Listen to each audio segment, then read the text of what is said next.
Почнуваме со вестите, почитувани, останете со нас и проследете ги.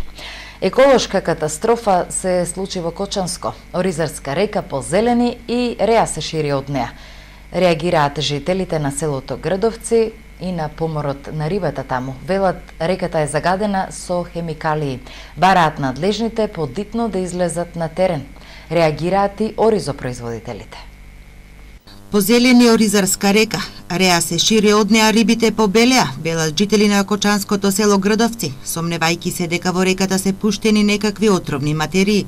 Реагираат на поморот на риби, стравуваат за околината, нивното здравје, прашувајки се што ориз ќе никне на нивите со ваква вода. Имам оризи нагоре 6 декара сега, отидов по вода и гледам риби од ова умрена, помали има, мриат, рипот по водата. Па од оваа вода и оризите нема да никнат, тоа на солка ќе му наштете на оризо да посееме. И до сега Оризарска река била загадувана, но некако сега жителите бараат надлежните да излезат на терен. Ја мислам дека помор има на риби цела река, Оризарска река. Треба да се преземат некои мерки, да се биде виновник. Не може ово така да биде више. Оризарска река се слева во Брегалница. Од оваа река се наводнува Оризарско и цело Кочанско поле, како и дел од оризовите површини во Облешево. Земјоделците ги пријавуваат штетите во подрачните единици на Министерството за земјоделство. Само за еден ден на целиот исток доставени над 1000 барања за обештетување од пролетниот мраз.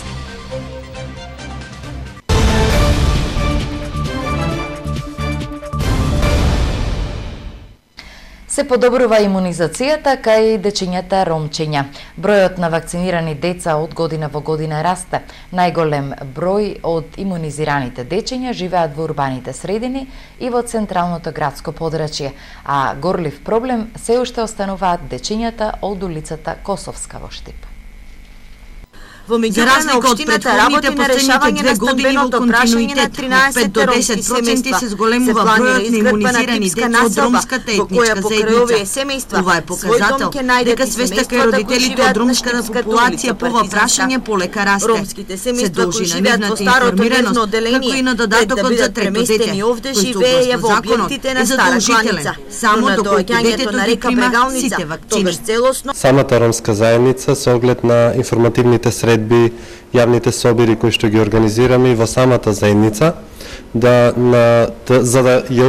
да се запознаат со важноста за имунизација на нивните деца, сметам дека граѓаните веќе е подигната нивната свест во однос на имунизација на нивните деца, а со тоа и се надеваме дека и во континуитет и понатаму ќе продолжиме со имунизација, односно работа со ромската заедница.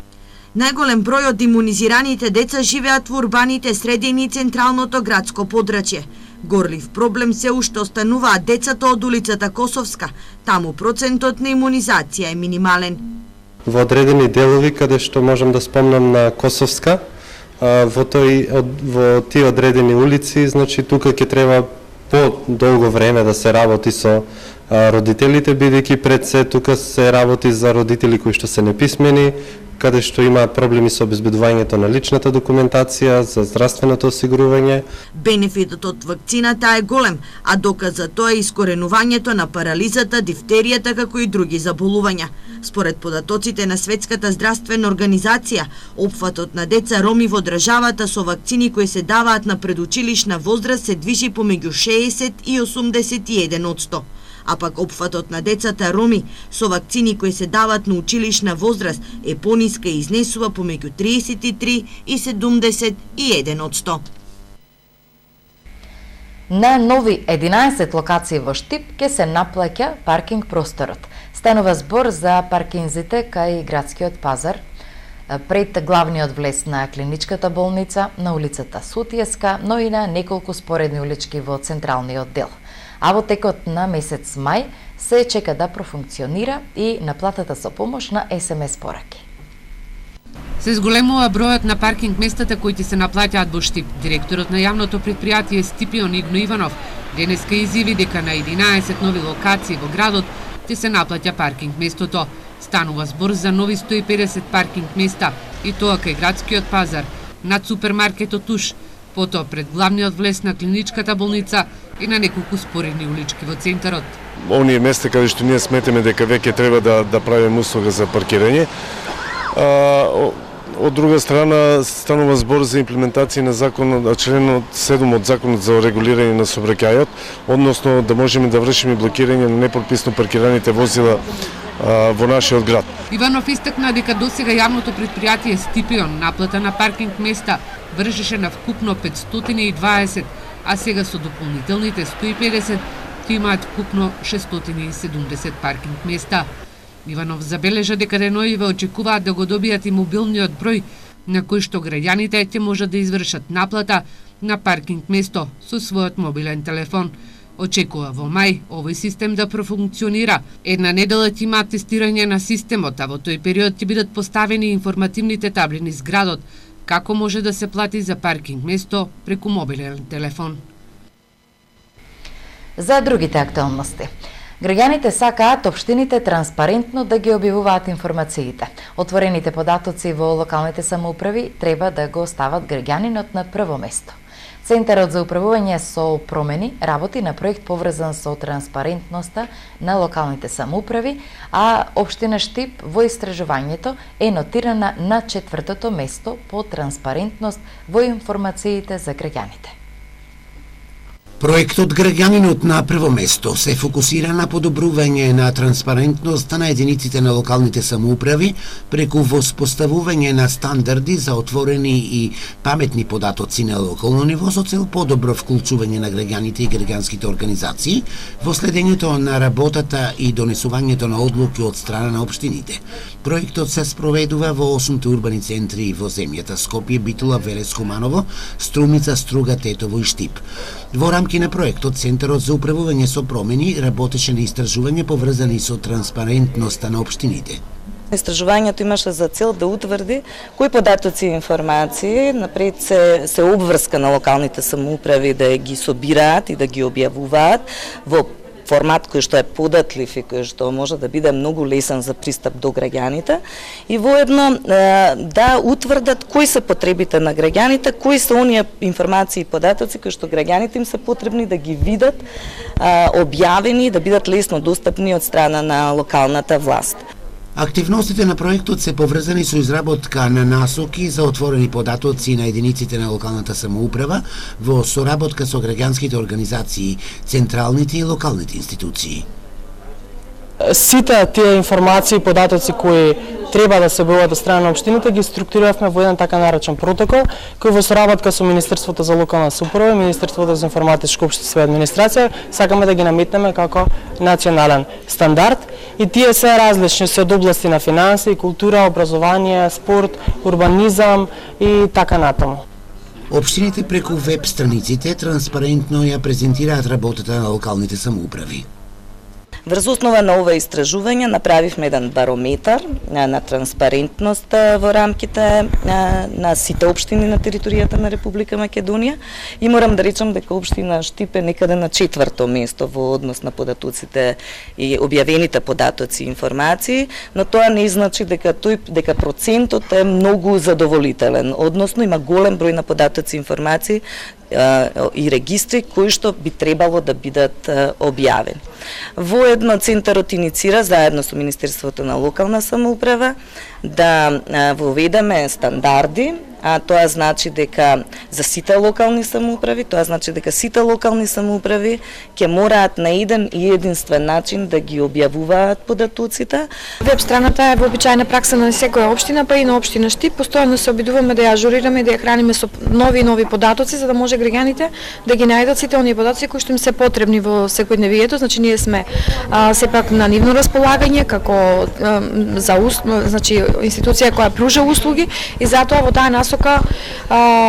На веб страната може да се најдат различни образци, барања и така натаму од повеќе оделенија кои што граѓаните ги добиваат, ги пополнуваат и ги поднесуваат кај нас. Тоа е едниот начин.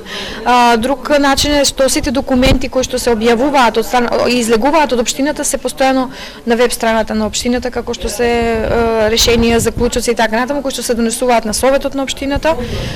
Потоа секој оделение си прави на некој начин своја архива и си објавува податоци од се она што се случува и што е актуелно, законските промени што се случуваат и така натаму, сето тоа се вклучува на веб страната. Проектот за транспарентност во општините го реализира граѓанската организација Центар за управување со промени во партнерство со Центарот за одржив развој АЛКА. Проектот е доделен од страна на Европската делегација преку секторот за централно финансирање и исклучување договори.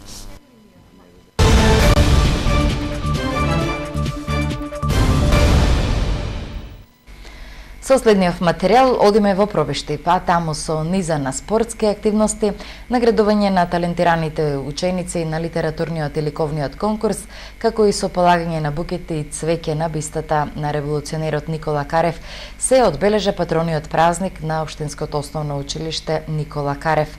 Во ово училиште во тек е реконструкцијата на затворениот базен. Основното училиште Никола Карев во Пробиште веќе 31 година на достојан начин го одбележува патрониот празник. Во ова училиште во кое се наоѓа единствениот затворен базен во источниот регион, во тек е неговата реконструкција. Градоначалникот на Пробишти Тони Тоневски вели дека по реконструкцијата на затворениот базен, покрај тоа што ќе го користат учениците во текот на попладневните часови за време на викендите, ќе го користи и пливачкиот клуб. Ова година основното училиште Никола Карев обезбеди од своите средства кои што ги добиваат како блок дотации со домакинско и рационално работење, обезбеди 2.300.000 денари да ги инвестира во постоечкиот затворен базен кој што се наоѓа во самото училиште, бидејќи беше базенот доста стар, оштетен и не беше во функција. Со ова инвестиција во наредниот период децата кои што учат во ова основно училиште ќе можат на часовите по физичко воспитување да тренираат пливање. Дополнително од буџетот на општина Пробишти ќе се обезбедат средства и за затоплување и одржување на затворениот базен. Директорката на основното училиште Никола Карев Голубинка Алексова најави дека на почетокот на мај ќе се распише и тендер за реконструкција на отворените спортски терени. Некаде во мај месец имаме планирано да распишеме тендер за реконструкција на надворешни спортски терени, кој што некаде би носил една сума од добри 2 милиона денари, кој што е навистина се трудиме да ги употребиме таму кај што се највеќе потребни, како што знаеме Пробишти е спортски град, има доста спортски терени, меѓутоа нашето училиште е малце на страна, а секако неопходни се и за реализација на редовната настава. Алексова забележува дека реконструкцијата на затворениот базен и на отворените спортски терени во основното училиште Никола Карев ќе дадат еден поубав и посовремен лик на самото училиште, а учениците ќе имаат квалитетни услови за едукација.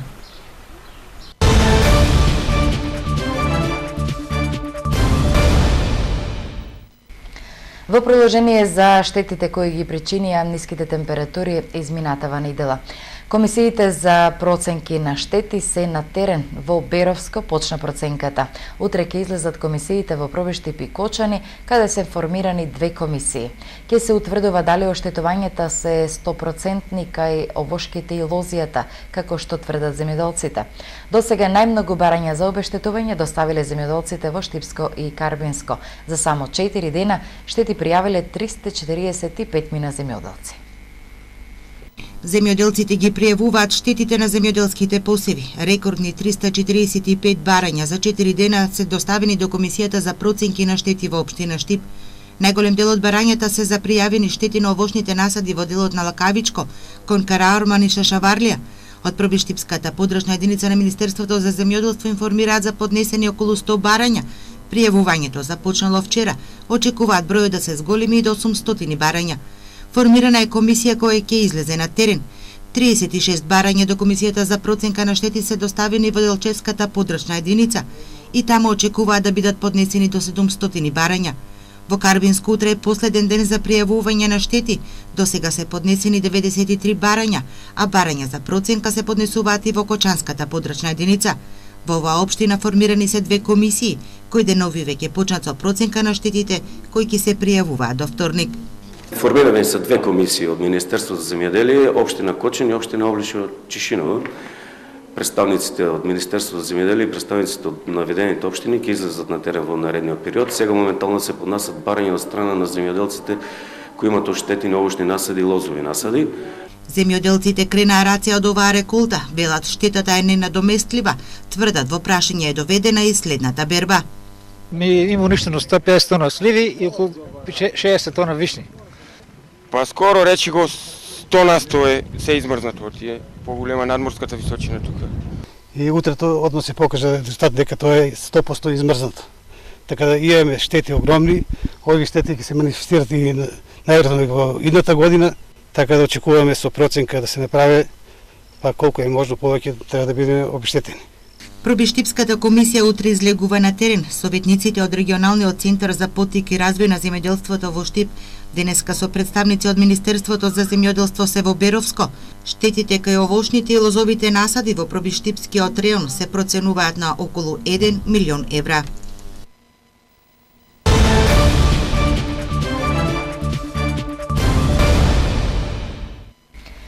Само 2% од самохраните мајки во државата имаат собствен бизнис, покажуваат анализите на Сдруженијето на бизнис жени. Потребни се континуирани обуки за да се совладаат основите на менаџментот, апелира невладиниот сектор. Најголем процент на невработени самохрани мајки има во источниот дел од државата. Само 2% од самохраните мајки успеваат да отпочнат собствен бизнис, укажуваат податоците на Сдруженијето на бизнис жени. Голем дел од нив не се соодветно обучени, а истовремено треба да се работи на подигање на свеста кај работодавачите за вработување на самохрани мајки.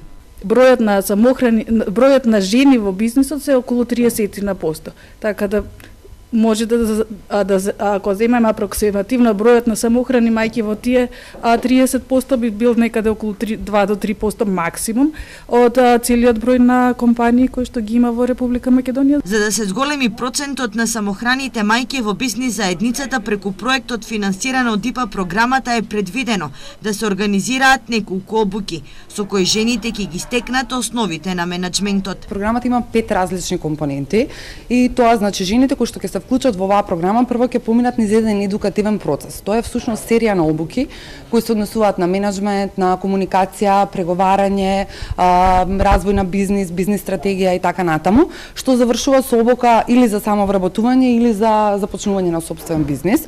Откако ќе поминат низ една таква едукативна програма, ќе им понудиме вокациона програма, односно технички вештини кои што се барани или потребни во претпријатијата во регионот, односно на локално ниво. Првичните анализи укажуваат дека проблемот со невработените самохрани мајки е неизразен во источниот дел од државата. Со мало задоцнување дечињата од штипските детски градинки денес преку игра и спортски надпревар го одбележаа денот на планетата. Општина Штип во соработка со двете детски градинки денеска организира спортско-еколошки настан на тема Живеам здраво во здрава животна средина, а се организира во рамки на одбележувањето на денот на планетата Земја. Значи дечињата се овде со една цел да пратат порака за заштита на животната средина, да испратат порака до сите надлежни да ја зачуваме нашата животна средина, како и да се забавуваме, да се дружиме и да спортуваме. Дечињата од двете градинки денеска се напреваруваат во 4 дисциплини. Првата дисциплина е собирање на шишиња во кесиња, значи целта е која група побрзо ќе ги собере шишињата. Втората игра ќе биде пренесување на шишињата преку поставање дечињата во воше преку глава. Исто така, значи целта ќе биде која побрзо ќе ги пренесе шишињата и ќе имаме победник помеѓу 6 групи.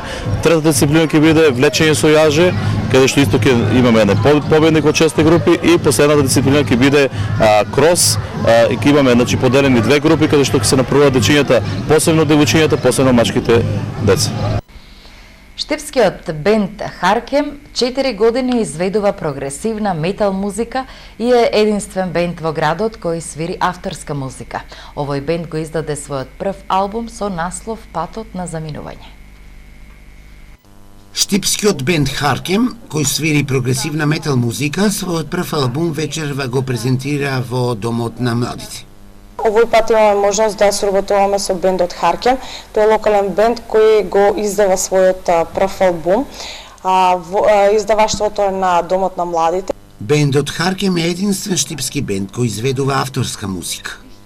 Пошто ние сме единствен штипски бенд кој работи со авторска музика моментално, се надеваме дека тоа ништо го има направено ќе поттикне други млади дечки кои се занимаваат со тоа да створат нешто свое, бидејќи тоа останало и понатаму. Албумот ни е составен од 6 композиции, свириме прогресивна музика, прогресивен метал. Момците од Харкем заедно свират 4 години, а 6 композиции се на првиот албум. Бендот Харкем постои од 2013 година, значи веќе 4 години. Најпрвен бендот почна како идеја, значи тројца членови, почна како идеја со размена на идеи музички. Потоа прерасна, значи се почна само со 2 гитари, потоа влегов и јас како член, басист, потоа најдовме и бубњар и сајзер и се комплетиравме. Имаме неколку настапи тука во Штип, во Домот на млади и една во клубот Ајс. Насловот на првиот албум на авторска музика на бендот Харкем е Патот на заминување.